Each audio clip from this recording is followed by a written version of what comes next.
Good afternoon. It's great to see everybody. Happy holidays. Gail is traveling someplace in the world and asked me to stand in for her today, which I'm always honored to do. So I'll call this meeting to order, and we will begin with roll call, please. Ron Thompson. Present. Jessica Dolphin. Present. Janet Miller. Present. Catherine Hayes Sasser. Present. Okay, that's great. We do have a quorum, so we can proceed. Great news. So everybody should have received your board packet about a week ago, and I hope everybody had a chance to review the minutes. Are there any questions or comments about the minutes that were sent out? Okay, if not, then I will take a motion to approve the minutes. Motion to approve past minutes. There you go. Is there a second? Good girl. Okay, no more discussion? Everybody in favor say aye. Aye. Aye. Opposed? Okay, minutes are approved. Next up, we have our public comment period, and I have two individuals who are going to speak with us today. Let me get my, oh, you've got the technology here. I always forget about that. Okay. Okay, so we're going to start with Mr. John Bull.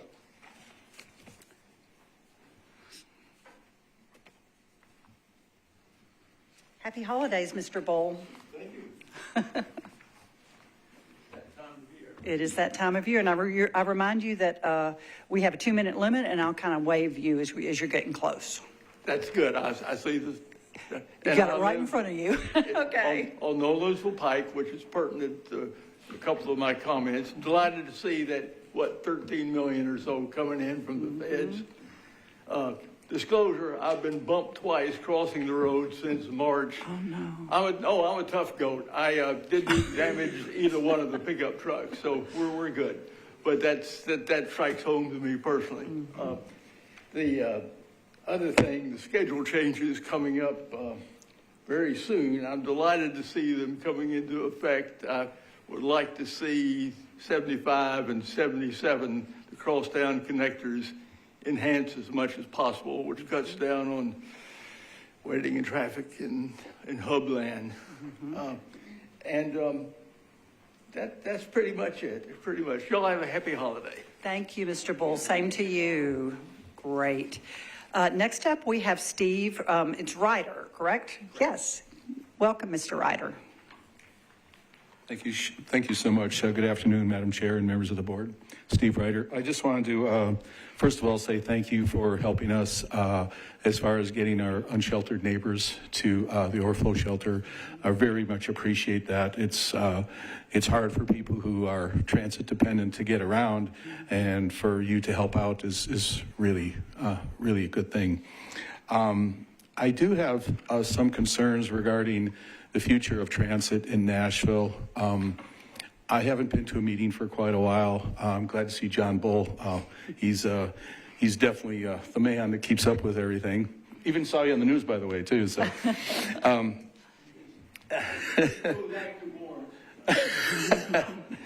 but on the East Bank, there's supposed to be a transit hub or something that's going to be over there. And frankly, when they come up with the concept plan, which I think they're going to release in early 2024, the public is really not going to have an opportunity to speak on that. And I'm very concerned about that. Now, with the transit hub, since you're going to be getting federal money for that, we will have an opportunity to comment. But for a large part of what's going to happen over there, we're not being given that right. I think that's very unfortunate. I'm going to make a lot of noise about that because I do think the public has a right to go out to speak. We're having a lot of taxpayer money that's going to be going over there. Real quick on page 22, it says a significant, paragraph 3, the significant number of stakeholders has requested a very intensive engagement effort, comment, and the current round of public engagement was an unscoped public touch point.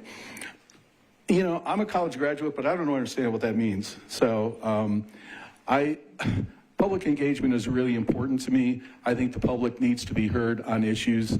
And so I don't know what that means, but the greater public engagement on stuff, whoever has the contract, I think that's very, very important. So thank you very much. Merry Christmas, happy holidays and everything. Good to see everybody. Thank you, Mr. Ryder. Happy holidays to you as well. So I don't have any other public comment forms in front of me. Is there anybody else who would like to speak? Okay, if not, then we will end the public comment period. I love doing that. I didn't do it very forcefully. I'll do it better later. Okay, here we go. So now if you will take a look at our board agenda, we first have information only items. And these are items that are distributed ahead of the board meetings and are routine monthly reports that we typically do not bring up for discussion so that we've got time for more strategic issues. But you'll see under those items, we have the monthly financial report compared to budget, the monthly operating statistics, and then also the upcoming procurement projects. So I hope everybody on the board had a chance to take a look at those because it's really important that we keep up with all of those.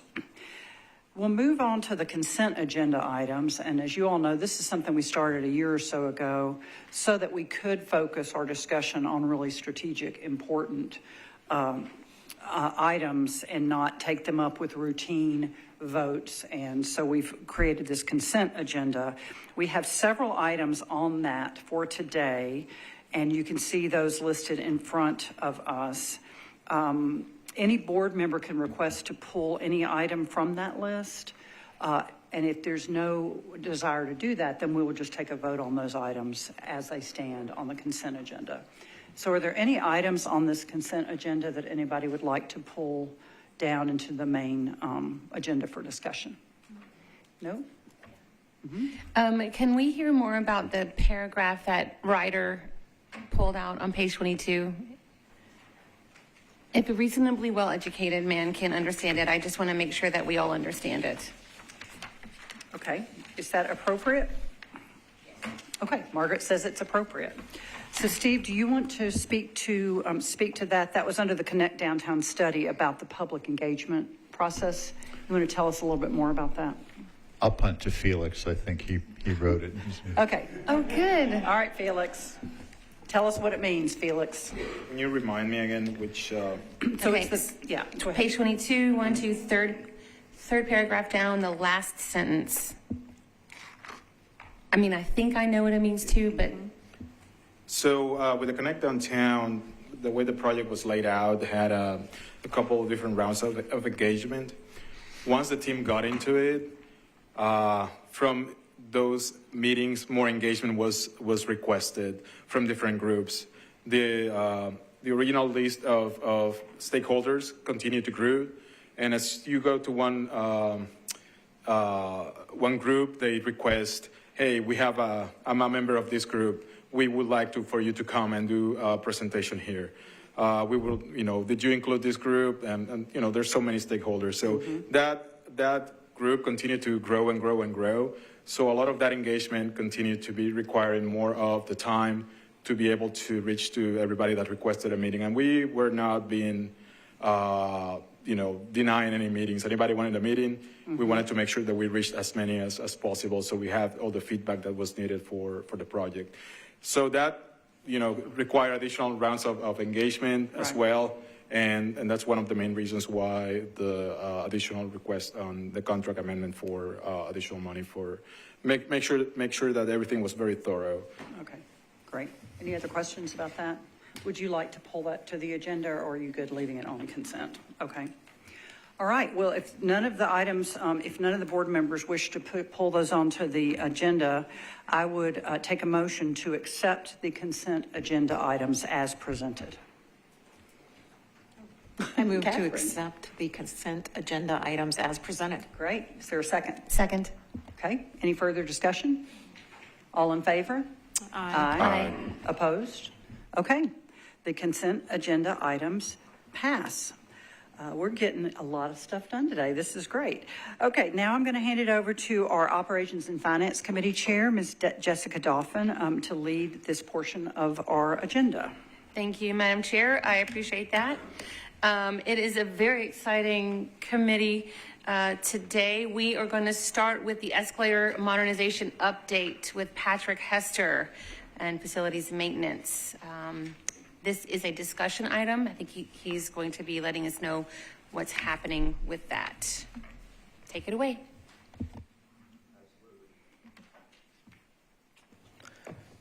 Absolutely. So good afternoon, board. Good afternoon. It's a pleasure to be up here once again, as always. All right, so we're here today just to get an update of the escalator modernization project, and also just to take a look back on what was approved before, and just to get a quick overview, just to get everyone else up to date on what was done before. So in February of 2023, we reviewed our conveyance challenges, and the board approved the chief to enter a contract with Kone for vertical circulation services and escalator modernization. So conveyance and vertical circulation is how we get the bulk of our passengers through our building and also our administrative buildings as well. So we have escalators, elevators, and in our administrative buildings, we have accessible lifts as well. And this is in our Nestor facilities, our central facility, and Maya facility. Now, our current status, as you can see here on our chart, we're going to take a look at our conveyance scores, but I want to take a look at the far right where it says facility rating. And these are our TAM, Transit Asset Management scores. Now, we have 3s and 4s, and a 5 means new building, right? So we have 3s and 4s, so relatively we have good scores. But if you take a look at the middle where it's highlighted in the conveyance section, which is vertical circulation, you'll see 2s and 1s. Now, 1 means needs improvement, so we need to work upon that conveyance. So that's why that escalator and modernization and services contract was awarded. All right, so we identified that we had some conveyance challenges, obviously. So one is that we have a unique service, which our escalator runs 92% of the time. So that is a direct challenge. Another unique service that is we have 15,000 passengers, up to 15,000 passengers per day on our service. Now, if you want to make a comparison to that, let's say the arena, for example, they have 40,000 passengers coming through in a short span of time. So their escalator is down most of the time, right? But our escalator is continuously running 22 hours a day. So all the time running maintenance staff, passengers, security, all those folks, 365 days a year, 92% of the time. So this is a comparison of the workload that our escalator goes through. And not to mention, our escalator is an exterior escalator itself. So when their escalator is climate controlled. So that's just another unique design component of the escalator itself. And it's specialty equipment. So there's a lot of moving parts, a lot of wear and tear that goes into these equipments, and a lot of ADA and components and items that go with it as well. So just to really sum it up, it is complicated equipment in a challenging environment, honestly. All right, so our plan for improvement was escalator modernization, robust preventive maintenance plan, and just to improve reliability and performance. That just is the short of it. So basically, what is an escalator modernization? Basically, we remove all the moving parts that wear down to the structural truss, and make it all brand new again. And that's it. All the moving parts. So at this point, right after the renaming of Central on November 2nd to the Elizabeth Duff Transit Center, which was a wonderful event, a signage was put out notifying the public of the escalator modernization project. So signage is put in these locations that you see here, notifying everyone of how to route Central, whether it's by elevator, stairway, or ramp or sidewalk. So, and at this point, our operations staff, our facility staff, our communications, our marketing team, everyone's involved helping folks get around Central during this time of the escalator modernization project. And here's another example where the signage is placed in throughout with directional signage here. So here's our construction and safety plan. And these are shots from the stairwell here at Central. Here's shots of the lower level where it's all barricaded and nice and safe as construction is happening. Shots of the upper level here. And more shots of the lower level. So all work is being done inside currently. And this is some work being done on the inside right now. And as it sits today, all moving components have been torn out, as you see right now. All the moving components they're just gone. They're demolished. This truss itself has been restored. So it's been painted, it's made sure that it's in structural strength and within standards. Getting ready to put back those components. Electrical work is now being done as well. And this past Monday, we actually had all of the components delivered to Central. So we're moving quite along with the project and everything's going as planned. So the escalator modernization, what we're getting out of this right now is we're getting overall improved performance and efficiency and to really create that positive experience at the Elizabeth F. Transit Center. And that positive experience really is not just for riding the escalator, but it's for that positive experience of being at WeGo Central, the Elizabeth Duff Transit Center, but also that positive experience in transit as you make those connections from one route to another. And that's what we really want overall with this escalator project, and to be reliable. Our schedule was set for August the 24th, which we are going to hit, and we're not going to exceed our budget of $1.9 million. So any questions about the project so far? Questions? The elevators are in good working order, I take it. The elevators are in working order. They're getting used quite a bit right now. Yeah. And we have 2 teams on site. So if something happens, they're on it. Great. And our robust maintenance program has a team always on site or right down the street. You have to have that for ADA, I'm sure, so. Yes. Questions? So this will make our vertical circulation at Central stronger and essentially Oh yeah, much more reliable. much more reliable. Absolutely. Okay. Much more reliable and efficient. And August 24, was that the original target date for completion? Original target date was October. Brilliant. God, it What takes a what long occurred, time, we were doesn't it? originally going to start in January, but there was a significant component failure a month or 2 ago. Yes. So just to get it up temporarily for 2 months, we would have had to invested quite a bit of money into it. So we kicked it off early. Great. All right. Excellent report. It's fascinating. Thank you, Patrick. Stay right there because you are going to now talk to us about the Nestor backflow system. I'm glad everyone was seated for that introduction. This sounds riveting. I can't wait to learn more. Thanks. Yeah, this is exciting.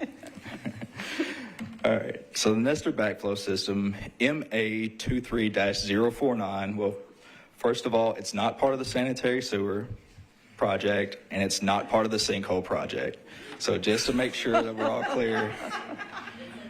All right. But it does require your attention and to make Nestor more efficient and make Nestor operate. And it's an important it's an important component of our fire system. So the even better news is that it is budgeted in our capital plan. So that's even better news. Now the Nestor backflow assembly has become a repeat maintenance issue, and that's why we're here today. And despite all the contractor recommended repairs, we just really needed to bring in our engineering staff and take a deep dive into this component of our fire system and see what was really going on and what was really failing, and do a deep investigation. And they were able to come up with quite a few, a list of root causes. And in the end, the recommendation was to relocate and replace the backflow system. And that is the recommendation, just for facility safety and operational use. So with that report that came back, invitation to bid was put out. The agency published on the website and the Transit Talent on August 31st of 2023. And due to the urgency and licensure requirements, the agency did not place a diversity goal in the project and instead pursued a race-neutral participation. The agency did receive 3 bids. LNG Construction was the low bidder initially, but they were found non-responsive due to licensing, not meeting those requirements. And the next bidder was Course and Fire Security. So they were found to be deemed fair, reasonable, and responsive.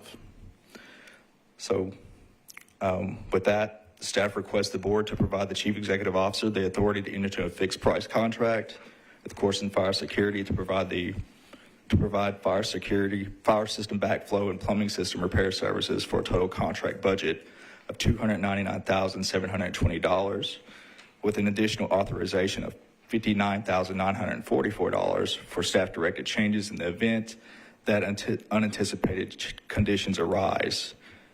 This creates a total project budget authorization of $359,664, and the contract term is 180 calendar days, and funding for this project was provided in the agency capital plan under the Facility State of Good Repair Program, utilizing the federal 5307 funds with matching state and local funds. Thank you so much, Patrick, for that. Any questions about the Nestor backflow system?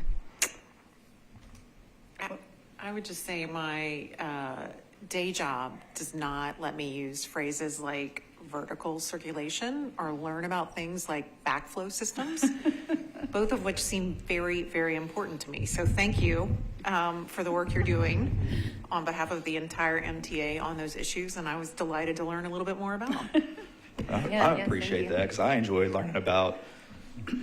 Catherine, our goal in these projects is to make sure you don't hear terms you're used to in your day job. Amen. That's true, too. Amen. Well, I mean, what else could happen, right? I mean, we've got sinkholes, and I guess we'll see. And So, sewage. But this is about fire safety Got it. because we're working with buses and engines and. Actually, one of the added benefits, I'll speak on Nick's behalf, is the current location of this facility is immediately adjacent to our fueling island, and it's been the target of a couple of hits from our servicers. So as part of the project is going to actually be to relocate it. So we should see Yes. Nick says we should see a yay. reduction in minor collisions. They're not major accidents, but every little bit helps. Also, it's a morale booster, clearly. Nick is very excited about the moving the backflow. That's great. The whole fueling team is going to be excited to get this thing moved. Excellent. it's the little things. It isn't is, right? Workplace safety, number 1 priority. Aaron? Just have one question. When is it going to start? Well, after speaking with the contractor, they can have materials in within 4 weeks. So they're ready to move. They already have a plan in place. So, I mean, February. And cold weather shouldn't be an issue? No, sir. That we know of? Okay. All right. Even to relocate the whole thing, I guess they know what they're doing. Yeah, it's plumbing.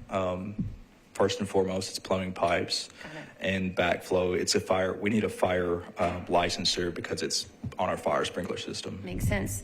This is an action item, so I guess I get to Make the motion. make the motion as the chair of the Operations and Finance Committee.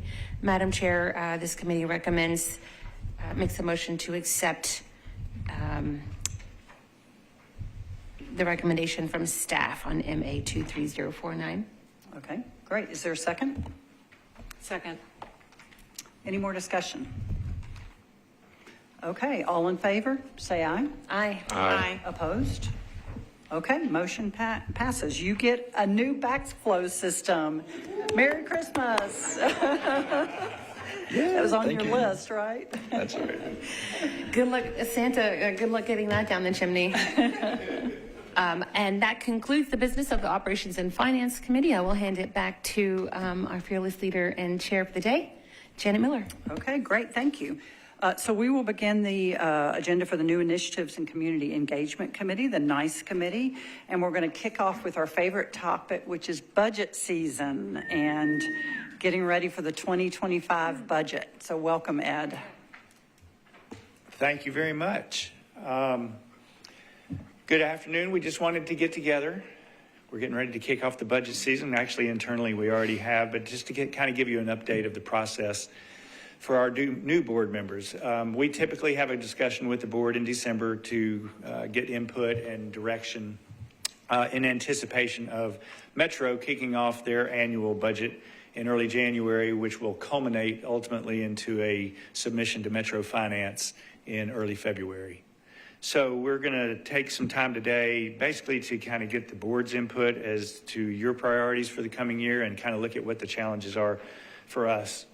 So on this first slide, you see that MTA's subsidies over the last 6 to 7 years, and as we emerged from the pandemic, Metro's subsidy support allowed WeGo to not only maintain existing baseline services, but also to fund our investment requests necessary to grow the services based on the mayor's 5-year transportation plan. And you can see in the first 3 years of that, of what you see, it was very flat and kind of a challenge, but the green, the green was actually a bigger challenge. That's where Metro was struggling with their COVID issues and actually lowered our subsidy, which we were able to replace with CARES Act and pandemic relief funding. And then as you see, as we moved out of that in fiscal year 22, you start to see a little bit of red on top of that column, but the red gets bigger. Metro not only funded our baseline support, but also gave us back, for, if you will, because we did do some seed funding of some of that service, caught us up to date on what we needed for the mayor's transportation plan as far as new services. And actually, too, in 24, did give us more with the help of Metro Council, if you recall the end of the budget season last year. But so I say that all to say that the baseline support for Metro, based on what we're seeing in our preliminary work on the budget for next year, is that the baseline will need to increase from the 74.7 that we are currently in this year, and probably need to go to about 80 to 81 million just to keep up with inflation and also fund the services that we have put in place this year. For the out year, you can see that we've actually set an inflation range for an upper and lower because who knows what inflation is going to do. But what this will basically mean in fiscal year 26, just to kind of give you a taste of what we have for the next year, if we were to see an inflation rate of 3 to 3.5%, it still would require Metro's subsidy to go from the proposed 80 million up to about 83 million. And then if it does stay in the ranges that we've seen in the last year and a half, it could go as high as 85 just for the baseline, not including any new investments for 26. So it's going to be imperative that we continue to communicate the impact that inflation and all these things have had as we go into this budget season. I want to jump in just for a second. Really, the baseline, when we talk about baseline, is comprised of two primary elements. One is the inflationary type growth, and that can be based on our collective bargaining agreements, general inflation, pricing structures of different contracts. And then the second element is doing full year operation of services or projects or initiatives that we started in the fiscal year. So, for example, Felix will be updating you on the proposed spring service changes. Well, we were approved for funding in this year's budget to start those service changes, but they'll effectively only be in place for 3 months. So the baseline budget for next year would include 12-month funding for new initiatives that started in the middle of the year, or operation of the North Nashville Transit Center as an example. Will have very little impact on this year's operating budget, but a significant impact next year. Okay, the next slide we have is basically a dashboard for you, and we've actually color-coded it, kind of like what we did last year. It was very popular with the board last year, so we thought we would include it again. But as you can see on the green, the wages and the pension, we feel like those are in relatively good shape, even assuming or even knowing that we will in the spring be going into contract negotiations for a new CBA that expires in June, but we still feel like we're in a decent shape as to what we've assumed in the baseline at this point. The pension continues to perform well, even even before the recent surge that we've all seen in the last, I can actually say week and a half of the market. So that just makes it even better. The yellows are basically the areas that could be good, could be bad. They go up or down. You can see the biggest impact that we're showing is the inflation. Now, those percentages that you see in the brackets, that's the percentage of the budget that these areas cover. Not that we're seeing 27.5% when I saw increase in inflation. 27% inflation. Golly. I thought it was the rate. Yeah, we're really going to go big and strong now. But fuel is a positive. I now have it as a yellow. It's still cautiously optimistic. We've already locked into contracts in our fuel hedging program for fiscal year 25 for about half of our fuel, and it is at a lower price than what we're seeing right now. So we think that we will see some savings in fuel. And then workers' compensation, as you know, we did have one major claim this year, but overall the frequency and the number of accidents seems to be stabilized, but we might see a little bit of an increase, but we're not too worried about that. As far as the reds, while they don't make up a large percentage of the budget, they're just areas of interest.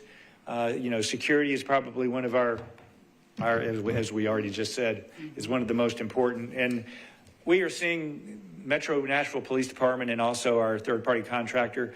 Guess what? They're having as many struggles as attracting and retaining people as we are.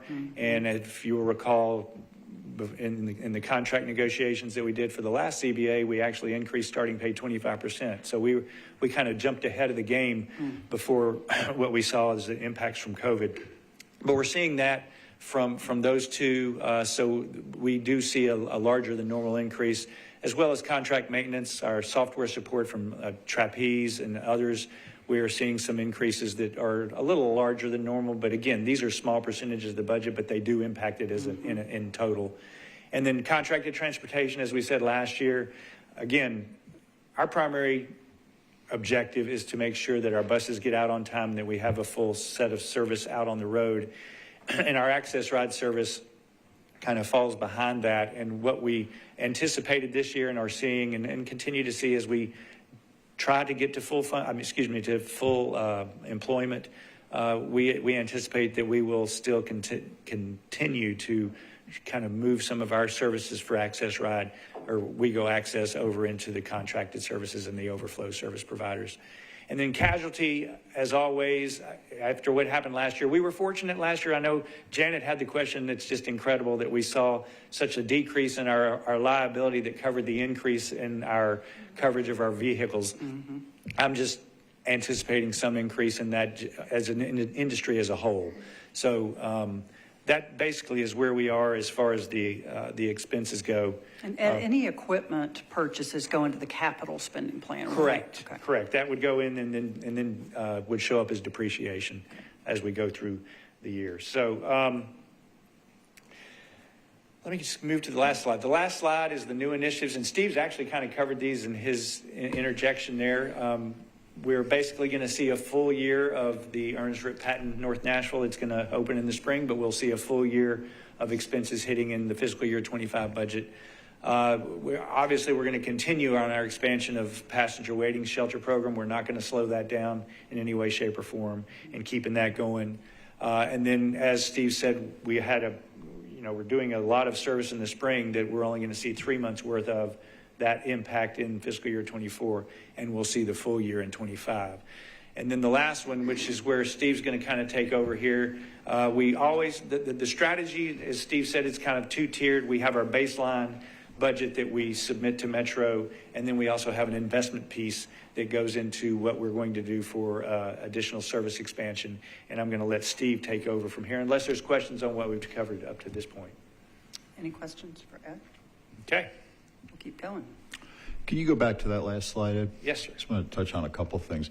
First of all, kind of tying on to Janet's question about what's in capital and what's in operating, the actual cost of constructing our stop improvements falls in the capital budget and the money we get through various capital grants.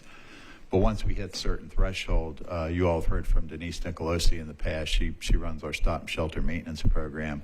So as you get to a certain number, we basically have to add crews. And And Lydia and Kia and the folks in project management are doing a good enough job in adding stops and shelter improvements that we anticipate we'll be adding more to that cleaning and maintenance staff so that we can keep those stops looking good and trash emptied and broken glass repaired and all of that. You can move to the next one, Ed. So this was originally, Ed alluded to the Metro Nashville Transportation Plan that was adopted by the council back in 2020. That anticipated in then dollars about $30 million in annual service expansion over a 5 to 6 year period. And these charts just sort of show how we're tracking against that. With the service enhancements that we see in April, we will have hit just about over half of what was called for in the plan. So we are anticipating that we will ask for in the investment requests. In the baseline request, we'll ask for full year funding of the services that were initiated this past October plus this coming April. And then in the investment request, we will anticipate asking for new money to start additional service expansion. Primarily, it's moving towards, so we've done pretty much all of this, the hours of service expansion on our frequent network routes. So next phases would include longer spans on a number of our local routes, our non-frequent network routes. With the growth in ridership on the Route 8, the 8th Avenue South, we will be looking to upgrade that to the frequent network status in terms of both frequency and span. We are always addressing adding service capacity to address reliability or overcrowding issues. You've heard Katie report quite a bit recently on the quick growth in routes like the 55 Murfreesboro Pike, 23 Dickerson Pike, 52 Nolensville Pike, so we would anticipate having to add service resources to those. And then finally, you're going to hear quite a bit about the service restructuring and service expansion in North Nashville. Time to take a hard look at Southeast Nashville and how that ties together, particularly with the development of Century Farms and some of the areas down in the southeast part of the county. So we expect that to be a pretty big area of focus moving forward into next year. Hey, Steve, why is there a dip in the 24-25 year? Why didn't it just go as a steady, the purple bar kind of? So essentially this says we're going to ask less this year than we did last year for Better Bus. Is that right? No, I don't think we should be tracking well to the purple. I'm not sure where that number came from. I think it was based on the strategy of how we were adding the service and the fleet enhancements that we were going to need. It did. I mean, this has been a pretty consistent dip. I mean, even in the original, it could be a timing issue with the bus deliveries. Yeah. Okay, that must be anything it. that. I just, you know me, I never want to ask for too little. I think we need to Right. Yes, ma'am. ask for as much. But as you can see from the original plan, that I think that's what it was anticipating, and then going ahead and ramping up in that last year. All right. Yeah, I think we may have been looking at bus delivery because anything that's like a span extension or something on weekends where we have plenty of fleet available is not an issue. But when we start looking at improving other frequency or new routes Right. that operate during our peak periods, we have to kind of have that link up with the with our delivery Right, schedules. thank you. Okay. And then this just kind of shows you what we're projecting out into the future to do full build out of Better Bus. Of course, by that time, we'll be full into the update to our strategic service plan. So we will keep rolling. There won't be a finish line on this. It's just we keep moving the finish line further out. Right. Just moving over a little bit into capital, where you see some of the wild swings. We had that 3-year period, similar really to the chart Ed showed you the trends on the operating budget. About a 3-year period, 2019, 20, and 21, where we saw pretty low levels of capital investment from Metro.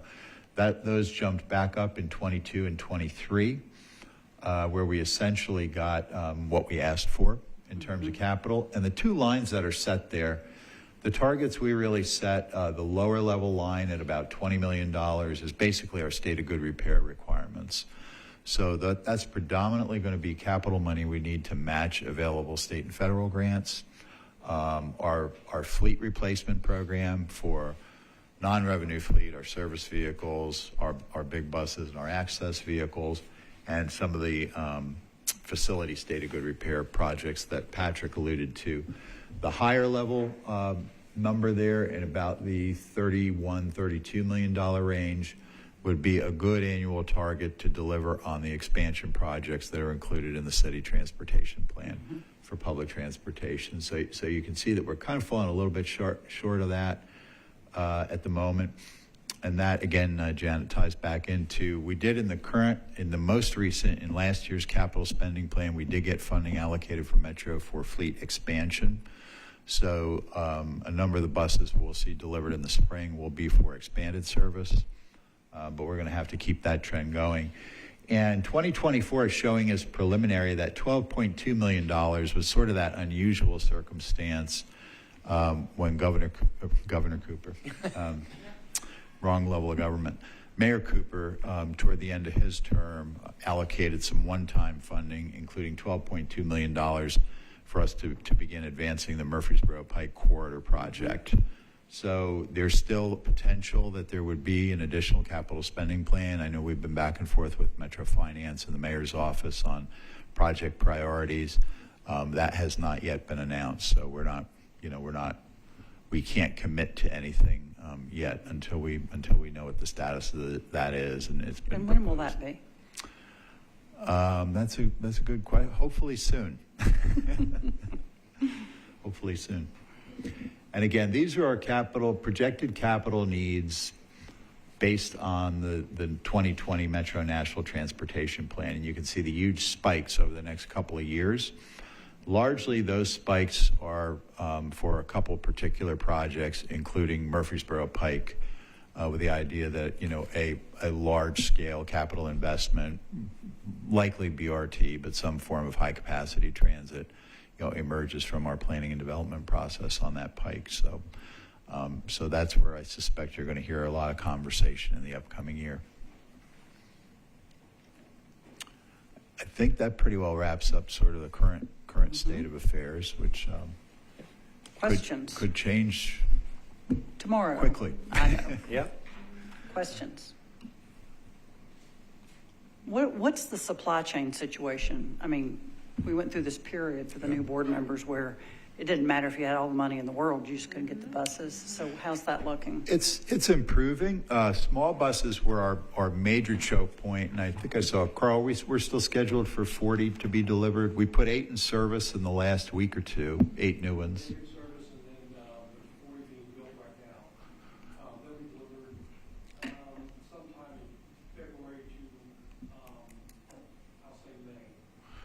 Awesome. So in the spring, we should have a really complete, and I will I can stop rolling my eyes every time I see one of the old white and blue I got access behind one in vehicles. traffic the other day, and I'm like, what is that still doing out there? And then I remembered supply chain. So They are very safe. Mm-hmm. They are just rickety, old, and expensive and unreliable. So and poorly branded.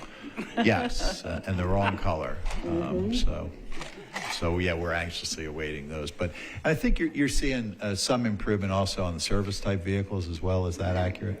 Okay, so it's starting to loosen up. So. Great. Other questions or comments on the budget? We're going to talk a lot more about this over the next 2 or 3 months. Mm-hmm. So. For sure. I did have a question. On the slide that was showing us inflation, I think it was one of the earlier ones. There you go. If inflation number does come down, does that improve in any other area? Well, inflation is being felt across pretty much every category you see here. But yes, in general, it would. I've had conversations with Metro trying to get a feel for where they think, what they're seeing from the other departments. And they're basically with what we have come up with on our first look, it looks like it's about 5. We're asking Metro to go up about 5.2 to 5.3%. And they actually thought that was, they're seeing anywhere from 5 to 8%. So No kidding, still. So I guess we don't know if we can believe what we hear in the news or not, but it's certainly not come down like we think it has. So, but yes, it would probably impact across the board, all those categories that you see, plus more. One of the things you'll note on this chart is just over half of the budget goes into wages. A big chunk of that is with our bargaining unit, our union employees, and that contract's scheduled to expire June 30th of this year. So we'll be starting pretty quickly, working with ATU on negotiating a new agreement, and that will drive a big chunk of this, and frankly, not just on the wage side, but also on the benefit side. Yeah. Right. Questions, other questions, comments? Excellent presentation, Ed, right. as always. So thank you. Thank you very much. We'll be talking more about it for sure. So next up, we have a presentation on our advertising policy amendment, and this will require a board vote, and Renuka is going to lead us through. So welcome, Renuka. As I start, I want to say a huge shout out and thank you to all our We Go Ride partners, key stakeholders, and of course our ridership. We saw a 1.8 million increase in ridership this year as compared to last year, a 25% increase in We Go Ride, as well as about a 20% increase consistently on our communication channels, which is media, social media, followers, all of that. So on that celebratory note, we look forward to an even stronger 2024 as we explore creative opportunities of growth. And on that note, as we look ahead, I want to transition and look back on our ad policy. So historically, we've always contracted with a third-party advertiser. But back in May, we determined to not continue on with the third-party advertiser as their contract was ending in October.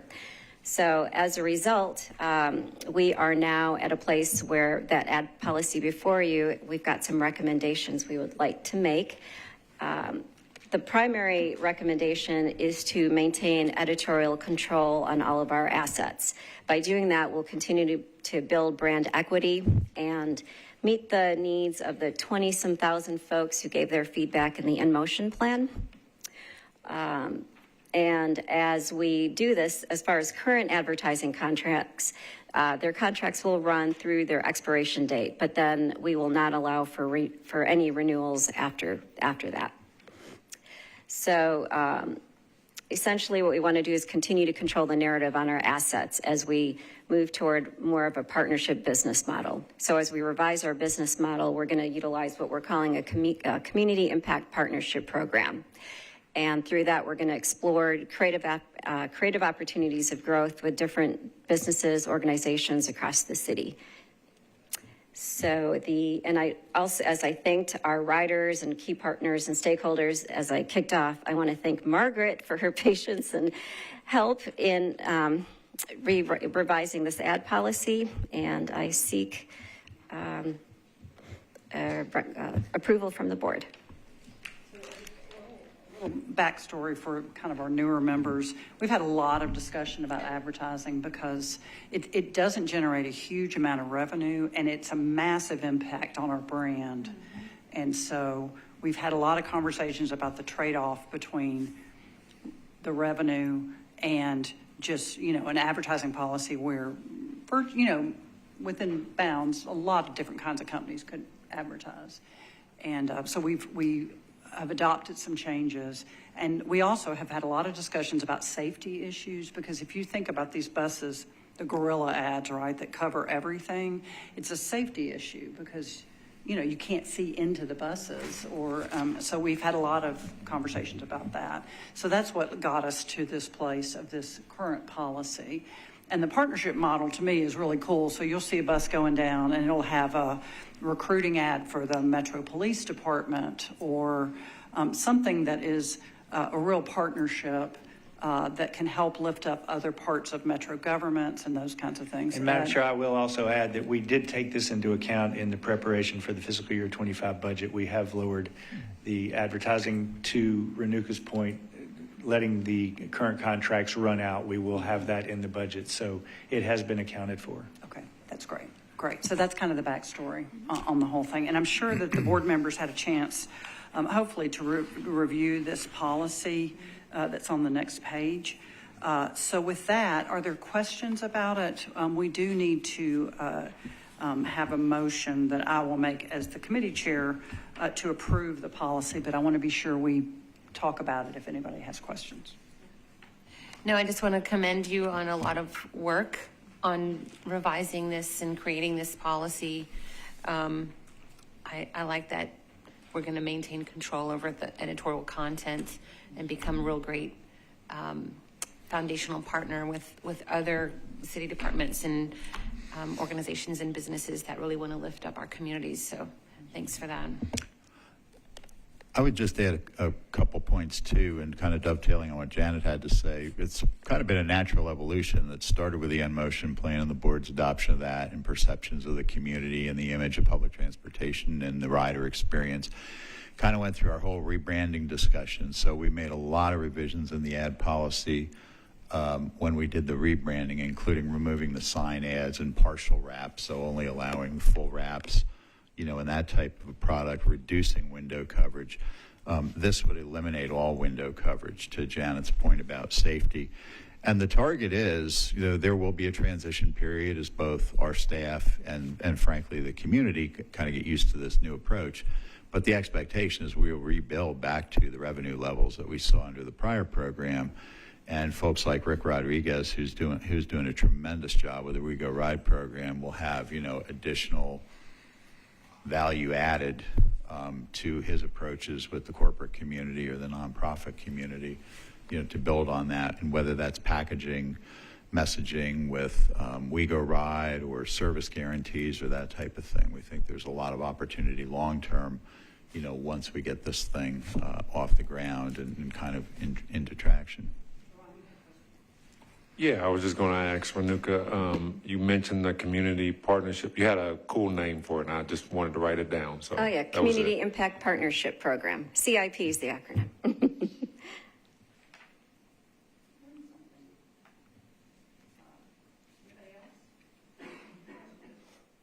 All good? Okay, then, thank you. Great presentation. So the NICE Committee, I will make a motion as the chair of the NICE Committee that we accept the replacement of the current advertising policy with the attached policy regarding messaging on WeGo assets. And so we will make that motion. Is there a second? Second. We got to let you get in here sometimes, right? Okay, any other discussion on the advertising policy? This is a great leap forward. I'm super excited about it. So, okay, if there's no other comments, all in favor, say aye. Aye. Aye. Opposed? Okay, motion passes. Thank you, Renuka. You did great. Okay, golly, we're having a busy day. Come on up here, Felix. Next up, we have a presentation, just a discussion point on the spring 2024 service changes. So welcome, Felix and Katie. Take it away. All right, thank you. So yeah, this is, we're going to tag team, Katie and I, just to give you an overview of what we're looking for with the service changes in the spring. Just for the benefits of the new members, we do service changes twice a year in the spring and the fall. Just gives us an opportunity to implement new services, to make adjustments to the service, to better reflect, you know, the needs out there. So it's an opportunity for us to start bringing a lot of the changes that we want to see and better respond to that.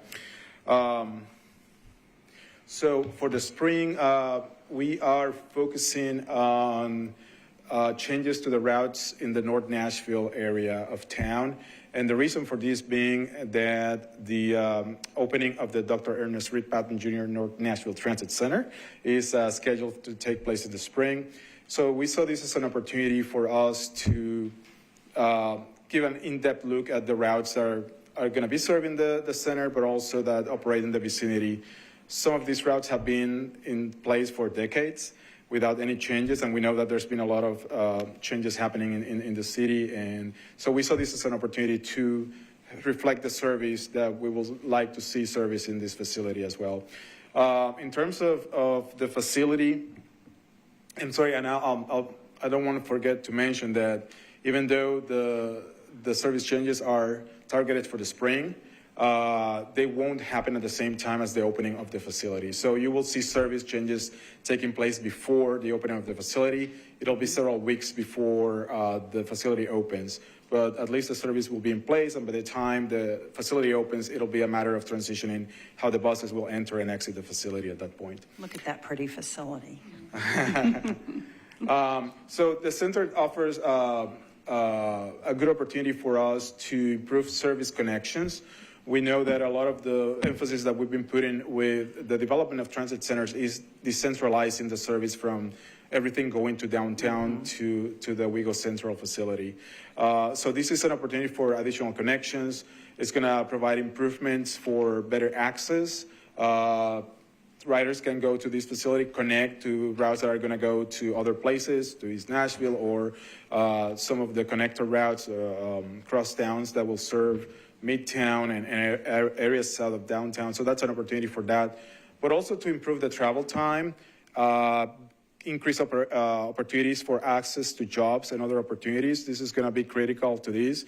So overall, it's just going to reduce that need that people may have to travel longer in these. And overall, we're looking at about 75% increase in service hours for the routes. This is just a summary slide showing you the different existing routes that we are proposing modifications and adjustments and improvements to the frequency. So all these routes operate in the vicinity. Most of them are going to be serving the new transit center. But we're also proposing 2 new services, a new crosstown route and a new Wego Link zone that will also serve this area. I'm going to now turn it over to Katie with some more details, specifics on the route changes proposed. Good afternoon. I'm going to go through all 7 of these routes, hopefully in enough detail, but not too much, but please stop me if there's any that you have questions about. And like Felix said, you'll see some themes throughout these. Creating new connections so that people don't have to go downtown for every trip. Improving frequency and spans so that customers have faster and more convenient trips. Simplifying service so that it's easier to understand. And balancing walk access with directness of service. So first we have the Route 9 Metro Center, which currently operates as a one-way loop from downtown. We're proposing to extend this route to the North Nashville Transit Center so that it operates as a bidirectional service and so that customers can access the Metro Center area from North Nashville or from Midtown or from Bordeaux without having to go all the way downtown, which is what you currently have to do. Route 14 Whites Creek, similarly, we're proposing to extend this route to the North Nashville Transit Center. This route currently serves primarily a residential area connecting it to downtown. The connection to the North Nashville Transit Center will allow customers to transfer to the other routes coming in and out of there, as well as to access groceries and shopping on Clarksville Pike, which is a connection that they really don't currently have without a transfer. We're also proposing to run this route with significantly more frequency, as well as later at night. Next, Route 71 Trinity, the new crosstown route that Felix mentioned. This route will connect the North Nashville Transit Center to Gallatin Pike via Trinity Lane, ending at the Kroger at Greenfield Station. And again, this will allow people to travel between these areas without having to go downtown. It will allow customers to transfer to and from both the 23 Dickerson Pike and the 56 Gallatin Pike, both of which are frequent services, and to access areas of Trinity Lane that are currently growing but either don't have any transit access right now or don't have good transit access right now. Next, Route 77 Thompson Wedgwood, we're proposing to extend this. It currently terminates in North Nashville. We're proposing to extend it to County Hospital Road, which is currently served by the Route 22A. It's the least busy part of the 22. So this will maintain service on County Hospital Road for customers there. Anybody who wants to go downtown will need to transfer to another bus when they get to the North Nashville Transit Center, but they will have a safe location to make that transfer. And it will also mean that they have more frequent service and a new connection to Midtown for people who may be going there. Next, Route 22 Bordeaux, currently part of the frequent network, our 8th busiest route. And it operates as a frequent service between downtown and North Nashville. We want to support that that portion of the route, it currently carries about 70% of ridership on the corridor. So we want to maintain that frequent service, including additional frequency nights and weekends. It will connect to routes 14 Whites Creek and 71 Trinity, which will serve portions of the Bordeaux area that were previously served by the Route 22. And this proposal net it'll give more frequent and more direct service to most customers in this area. But it does eliminate service on a couple portions of route that we do currently serve, shown here in gray. These represent a little under 2% of total ridership on these 7 routes in the North Nashville area. And so we're proposing to add a new WeGo Link zone in that area so that customers there do still have some way to access transit, as well as to add access for customers or potential customers who don't currently have any walk access to transit. Do you want to? Thank you. So WeGo Link, as you heard mentioned, is a fairly recent program that we started a few years ago as a pilot in the Antioch area. And it's what we call the first last mile connector. So basically it's a focus on those lower density areas where we do not have coverage. They're perhaps in the outskirts. They're hard to serve with fixed route. It gets expensive and challenging, and probably not going to generate a lot of ridership. So we designed this program as a way to provide an option in those areas to connect, and most of them connect to frequent service. So either because you cannot walk because it's dangerous, there are no sidewalks, or whatever the reason is, there's an opportunity to connect to transit service. So we're improving access in that way. It is a partnership with Uber and Mobility Solutions. And the way that this works with Uber, at least, we design a zone. So as long as you start or end your trip within a designated bus stop in that zone, through a voucher, you can request the ride with your Uber, and you only pay $2. And we pay the rest up until $10. Anything above goes beyond $10. The rider is responsible for, but we design the zones in a way that they stay within the $10 limit to the degree possible. And if you don't have a phone or don't have a credit card or want to pay cash or need an accessible vehicle, Mobility Solutions does the same thing. You just need to call the number and they can provide that connectivity. So we have currently 12 of these zones throughout the county, and we're proposing to add a new one here in North Nashville, as Katie mentioned. It's a potential mitigation for people that may lose that direct access. So we have 3 stops that we've identified in North Nashville.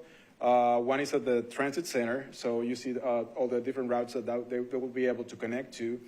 Another of the transfer zones is the Trinity Lane and Whites Creek Pike intersection. So that connects to Route 14 and Route 71, which is the new crosstown. And the third location will be at the Kroger on Clarksville Pike with connections to Route 14 and Route 22. All right.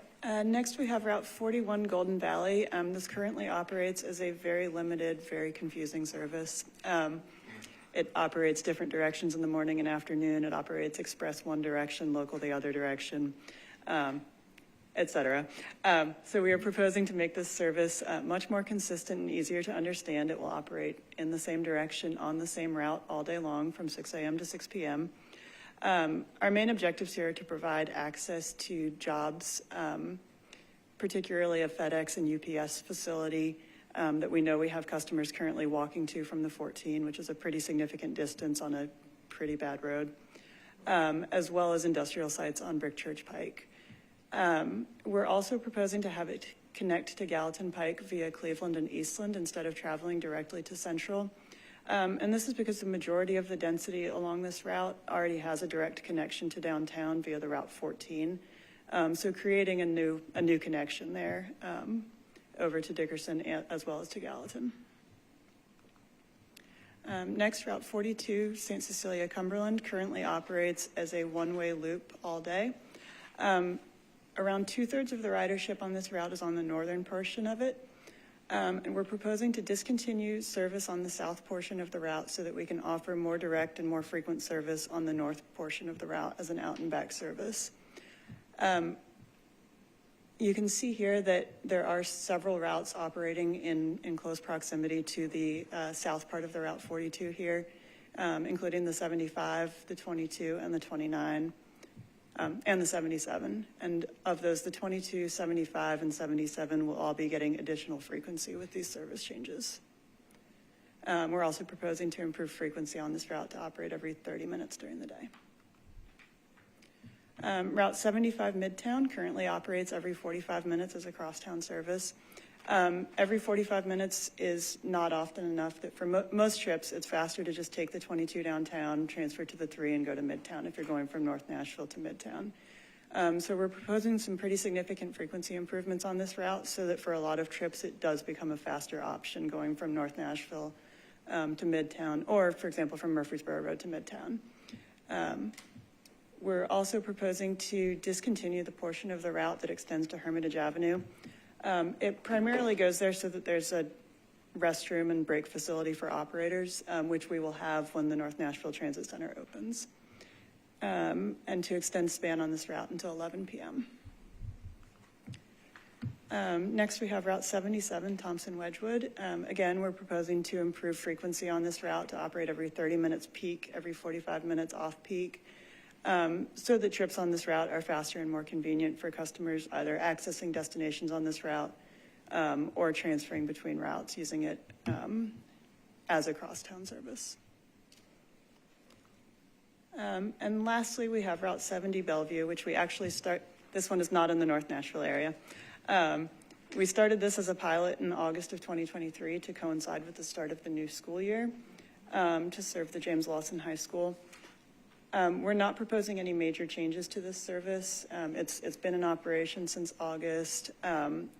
So far, we've seen relatively low productivity, but we have seen some growth on it. Around 50% of the ridership is students. Around 50% is people using it as a connection between Charlotte and Bellevue, or coming from destinations on Old Hickory Pike. So at this point, we're just asking, or we will be asking for formal comment and then formal approval of this route so that we are no longer operating it as a pilot service.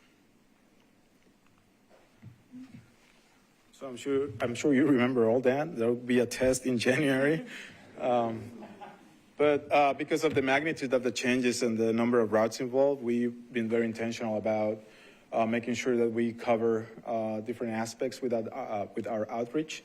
We opened a public comment period on November 27th, and that was supposed to close last Monday, the 18th. We decided to extend it until the end of this week to give more opportunity, and because some of the signs going up on the stops, we noticed that people are, providing maybe some more comments that they're seeing that and their impacted stops.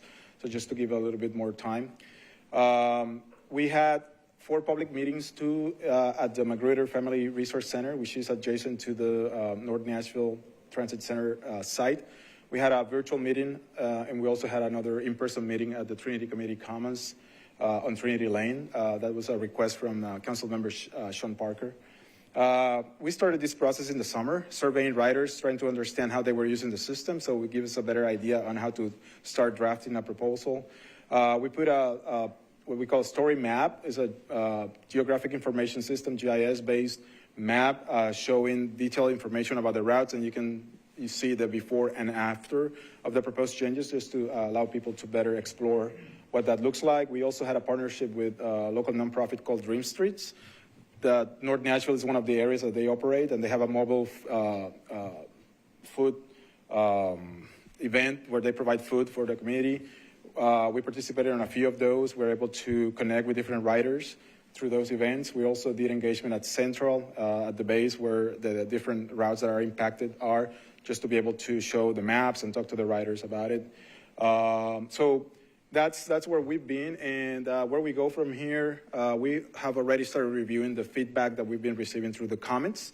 So we will be working on refining this proposal for January, when we'll bring it to the board for adoption on the 25th of January, and then after that notify riders about the proposed changes, and they will go into implementation on March 31st. Again, that will be before the opening of the facility, the North Nashville Transit Center. So that's our update. I'll be happy to answer any questions. Anyone have questions? What's the general feedback that you're hearing? You want to tackle that? Sure. So we have had, we've received a lot of comments about service in other areas of town. There's a lot of interest in, seeing increased service in one area, additional service in others. Specific to the North Nashville service, we've gotten a few comments about the elimination of part of the Route 42, St. Cecilia, which is one of the bigger changes in there. So we're currently looking at strategies to address that or to minimize the impact. We've received a couple of comments about in support of increased frequency, especially on the crosstown routes. And we've received a few comments about portions of routes in Bordeaux that are proposed for elimination. Great. I would say the feedback is largely positive. Great, thank you.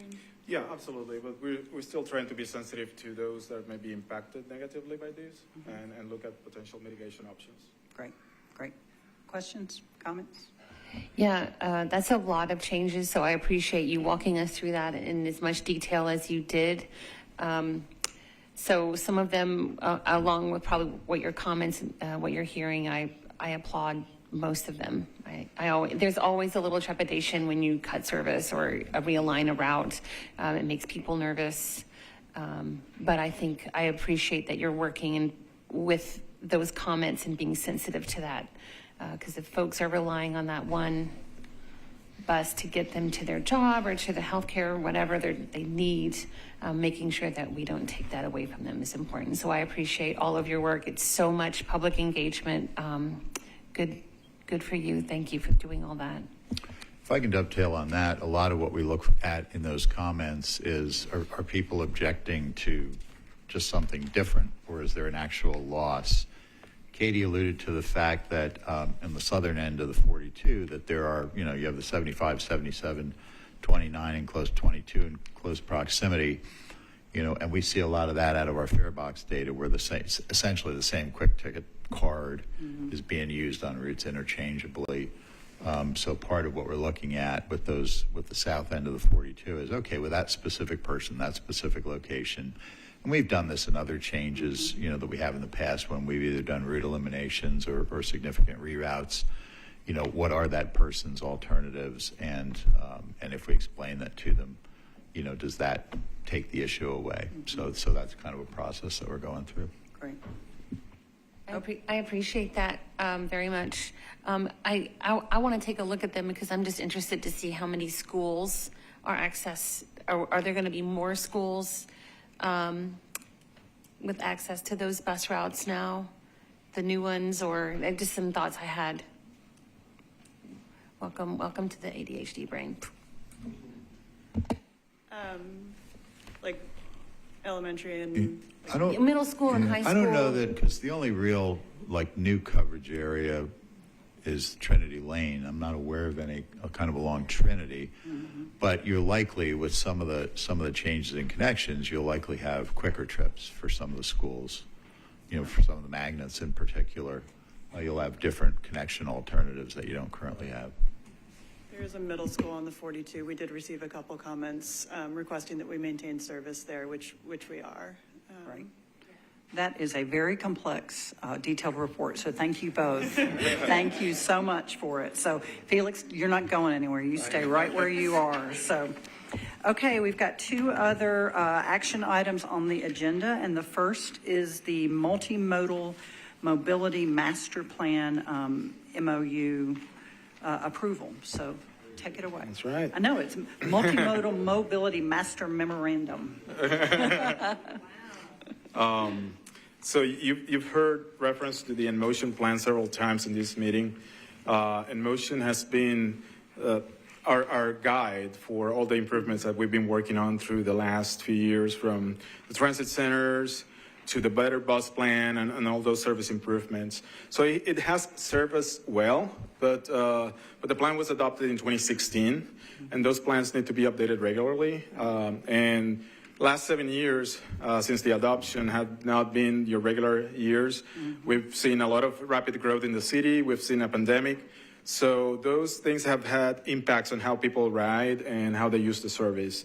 So it's time for us to start addressing some of those needs. And as we continue to grow, there's going to be additional pressures in our agency to grow and adapt to see what the next things are for improving the system. So we've been due for an update to the motion plan for quite a while.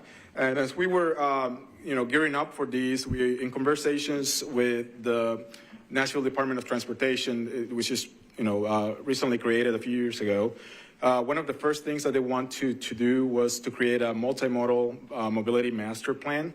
And the goal with that is to be able to bring together the different plans that exist, including in motion, with transit, including the walk and bike, with pedestrian improvements and bicycle improvements, the Vision Zero action and implementation plans, and so on, just to make sure that everything was under one umbrella, identify the gaps between the plans, and make sure that everything was cohesively working together. They want to develop a new layered network of streets. They are in charge of infrastructure, so they want to make sure that those facilities are identified and what needs to go where. And also be able to have a prioritized program of projects for implementation. So in conversations, we discovered that the timing was aligning, and because the synergies between the two departments and the projects, we thought it would be a good idea to go at this together, particularly for the public engagement part. A couple of reasons for that. There's a lot of planning fatigue. There's confusion. So if you have two agencies going with different plans at the same time, so we wanted to maximize resources, maximize time, and also be able to confuse the public less to the degree possible. So we talk about the opportunity to combine the efforts between the two agencies, and hence we are bringing to you a memorandum of understanding today. This is following the approach, very similar approach that we took with the Connect Downtown. We had several partners working together. The MOU lay out the responsibilities of each. Perhaps the main distinction is the fact that although we're going to be working together on the public engagement, each agency is very responsible for their own tasks and deliverables. So we are going to be responsible for what comes for the transit, because we have very specific needs that we have as a transit agency. We also reflect the interest of the RTA with the regional services, which go beyond Davidson County. So that was some of the main differences, just to highlight some of them. So we want to make sure that there's an MOU outlining those particular roles. The RTA is included because they are part of the plan update. Also, the Metropolitan Department, which is going to be updating, they manage the major and collector street plan, so they are part of that as well. So the request for the board today is that the board authorize the CEO to execute the attached memorandum of understanding between the mentioned parties and for the development of the multimodal mobility plan, as well as the update to the in-motion plan. And yes, that was it. Okay, great. So questions? I just think it's extraordinary to see multiple departments within government and outside working together on this. I mean, it's the way things should go in the world. So I think it's great. And I love the clarity of the MOU because, like you say, everybody completely understands what their role is, so you don't get confusion. And the goal here is that because of our familiarity with some of these processes, that we will be managing the procurement part of it, while NDOT will be overseeing the plan itself, the overall plan, but each agency will be overseeing their specific tasks. So be working with Justin Cole, who is here today, as you remember him, former MTA trader. But just kidding. We continue, as you see, we continue to work very closely with Justin. We couldn't get rid of him. That's great. That's awesome. Any questions or comments from the board? Okay, if not, then, I'm sorry, go Just ahead, Ron. one question. Upon execution of the MOU, when would it then start? Well, the MOU would start immediately we actually have an active procurement out now for the consulting services to support it. So for lack of, a better milestone, it would be when this board awards that contract, which will probably be no later than April. I think March is a stretch date. We're shooting for February, so it's Under promise it's and over tight, deliver. yeah. That's right. But you'll see it in early 2024. Is that vague enough for you, Iran? Yeah. Okay. Any other questions or comments? If not, then I will make a motion that the board authorize our CEO to execute the attached MOU that we've all reviewed regarding the multimodal mobility master plan. Is there a second? Second. Okay, any other discussion? All right, all in favor say aye. Aye. Opposed? Okay, motion passes. All right, Felix, bring us home. One more All right, so topic. this next item, planning support services, this ties very closely with the previous item that I just spoke about with the update of the motion and development of the multimodal plan. As I mentioned, understanding that we are already lagging behind with the motion, there's a lot of things that are happening and we have to be able to deliver quickly. There's a lot of expectations, and these are good times for transit in Nashville, so we want to make sure that we're ready and in a good position to respond appropriately as those things take place. So we want to, we have HDR engineering under contract. We want to make sure that we are able to use them. They work on different fronts with MTA, so they're familiar with a lot of these things and in motion. So we want to help and enroll their help in helping us bring up updating a lot of the operational and financial models that we will be using as a baseline for a lot of this work. So it's going to help us jumpstart that process so we can hit the ground running. The request is for the board to authorize the CEO to execute task orders for various of these elements to HDR engineering in a combined amount not to exceed $940,000 with a project duration of 13 months. And with an expiration date of December 31st, 2024. And the funding for this effort is available through the previously programmed capital funds that support the long-range plan. Okay, questions, comments? Okay, if that being the case, then I will make a motion to the board that we approve the CEO's authority to execute task orders for HDR engineering in an amount not to exceed $940,000 and the other details. So, Second. Second. Any additional comments? If not, all in favor? Signify Aye. All opposed? Okay, there you go, Felix. Thank you. You did triple duty today. Thank you so much. Right. Merry Christmas, Felix. Merry Christmas. You got a lot today. So that concludes the New Initiatives and Community Engagement Committee portion, and I'm going to hand it over for the CEO's report to Steve.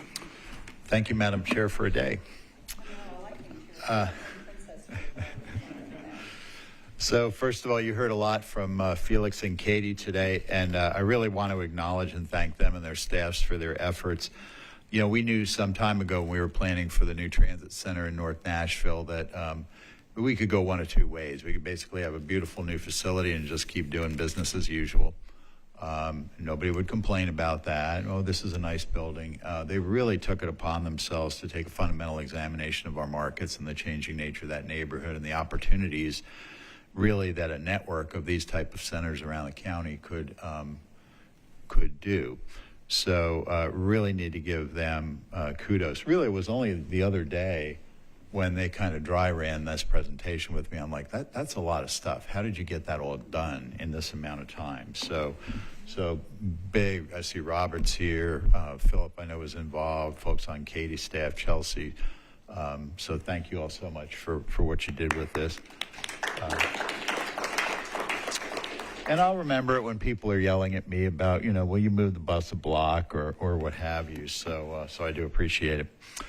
This past week, Mayor O'Connell's office announced the appointment of Tanisha Hall as the Director of Transit Mobility for the Mayor's office. We know Tanisha super well, going back to the days when she worked at TDOT under Commissioner Schroer. There's a name from the past, Janet. And we've worked with her closely all along. So tremendous addition to the mayor's office staff, and she's going to be a real asset as we work through a lot of the mobility issues in the city over the next few years. With respect to the tornado outbreak on December 9th, we narrowly missed major damage to the Myatt facility. It passed really close to the Myatt facility, but fortunately we sustained a little bit of minor roof damage due to the wind. But again, another one of our presenters, Patrick Hester, and his folks were all over it starting that very night, and all of that damage has been rectified. We did lose 2 passenger waiting shelters that were destroyed in the storm, but all things considered, we escaped it unscathed, and unfortunately several people lost their lives, so that's a tragedy. Since that time, operations has been busy. We've been supporting the Office of Emergency Management and Hands on Nashville, doing a number of moves of volunteers through the storm-affected areas. So really want to express my appreciation. Carolyn is out here, Gabe Burgess, and the folks in operations who are always available to when OEM needs us to respond to an emergency in the community.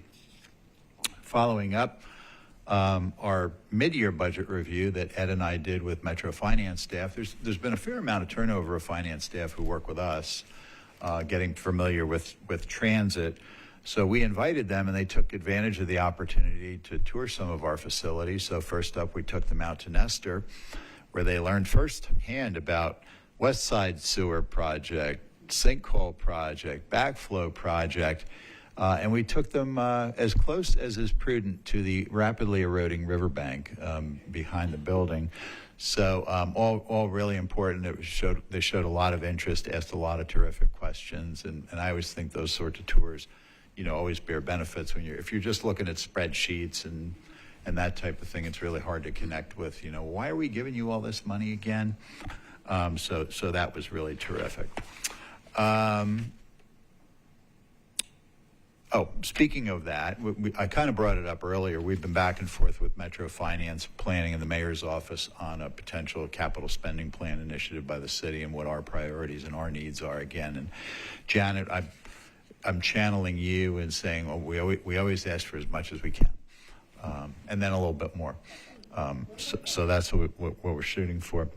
After last month's board meeting, I attended the alumni reception of the Transit Alliance and the TCLA classes. So thank you, Jessica, for the invitation to attend, but also to speak to the group and update them on a lot of the initiatives and a lot of the projects that we have going on. Super knowledgeable folks, super passionate folks about what we do, so great advocacy community. So thank you for continuing to build that, Jessica.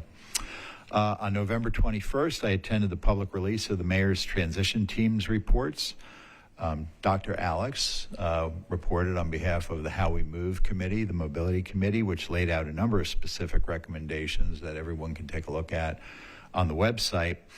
But the underlying theme of their report, and certainly it was a theme in the mayor's campaign, is that we really do need to double down on public transportation to enhance the quality of life and support the growth goals and really the reality of growth in the city. So we're anxious to work with Mayor, Tanisha, and everyone to bring that to bear.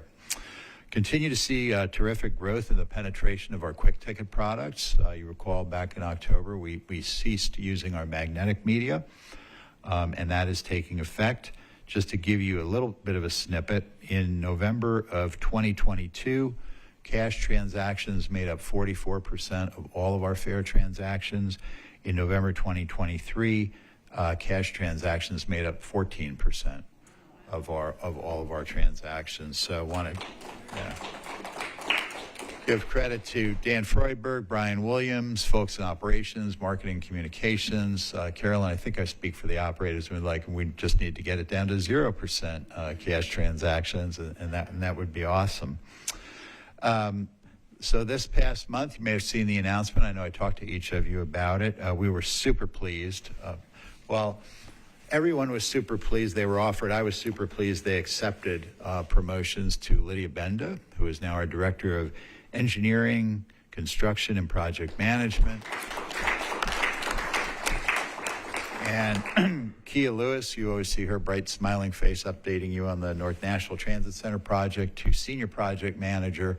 And Lydia's first task in her new role is to hire a new project manager for our expanding portfolio of projects. So congratulations I would say congratulations, but it's well-deserved and probably overdue. So sorry about that. This past month, I was honored to be named to the board of directors of Senior Ride Nashville.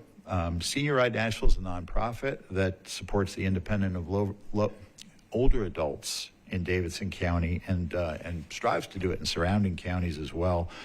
Their mission is so complementary to what we do that I thought it was an important thing to be involved in.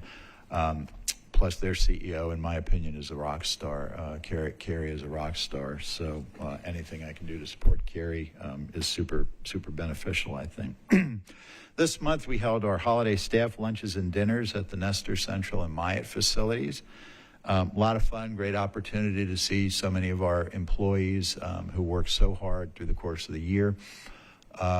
Really, really successful events, and I want to give credit to the employee engagement team for pulling it off, and Zita for dragging us all out there. Maybe it was almost willingly at first, but it turned into being super fun and super rewarding, and I know I was really glad to be there. Got to relive old times with Erin Hafkenscheel and Madam Chair for a day at a panel that Erin and I were on at Nashville's Agenda at their steering committee meeting this past month to talk about mobility issues in the city. Janet, I want to thank you for lobbing me softballs. And there was really good discussion in the group. Nashville's Agenda, which Janet chairs, is a group of business and community leaders that tackle some of the big hairy issues in the city at any given point in time. Continuing to work to fill our talent pipeline, we had another signing event for our maintenance apprenticeship program. Had 6 new apprentices sign on. Keep them. I see Carl says, keep them coming, keep them coming. Keep them through the pipeline. And every time we go out to a signing event, we do it out in the maintenance training facility at the Myatt garage. And every time we go out there, Kim Tucker and our maintenance training department are showing me some new enhancement to that training facility. So we really are working toward making it, really a world-class maintenance training and apprenticeship program. We particularly appreciate our partnership with the State of Tennessee Department of Labor. So it's a certified apprenticeship program, and they continue to come out and support us in those efforts. 2 weeks ago, I attended the winter meeting and congressional reception of the Legislative Committee of our National Trade Association in Washington, D.C. While I was there, I had the opportunity to meet with Congressman Rose and his staff, some USDOT people, some other folks. Congressman Rose is currently advancing a congressional funding initiative. Really, it's for the RTA, but it will support MTA activities toward our Donaldson Station Joint Development Project and upgrades of Donaldson Station toward becoming one of our transit center, a true transit center facility and not just a train station. And then I'll just close with a couple of other RTA items. We're continuing. Vince, in particular, is working on a land acquisition project in Murfreesboro for us to build a better and more permanent park and ride facility immediately adjacent to where the city of Murfreesboro is building their new transit facility. Hatch Consulting Group continues to advance our WeGo Star Future Vision study. We expect probably late January to be releasing scenarios to the public for further comment. So we'll be working on that early in the year. And as I mentioned, we continue to work with the development team of H.G. Hill and Southeast Venture on the Donaldson Station Joint Development Project, including the potential creation of a new signalized intersection to help access to the station. So with that, Madam Chair, that concludes my report. Thank you, Steve. A lot going on. I'll close just by saying how grateful we as the board are for every single team member in this room. When I was watching the escalator report with all the moving parts, I thought this organization is like those escalators, right? It's lots of moving parts 24 hours a day, and we're so grateful. And then just grateful for my fellow board members. We're so excited. We have our 2 new members this year, and Catherine and Iran. And 2024 is going to be a huge year for transit, so everybody get a little rest over the holidays Because, buddy, when we come back in January, we're going to get after it. So everybody have a wonderful holiday, and thanks for your patience with me as chair for 2 days now. Hopefully Gail comes back in January. So with that, we are adjourned. Yeah.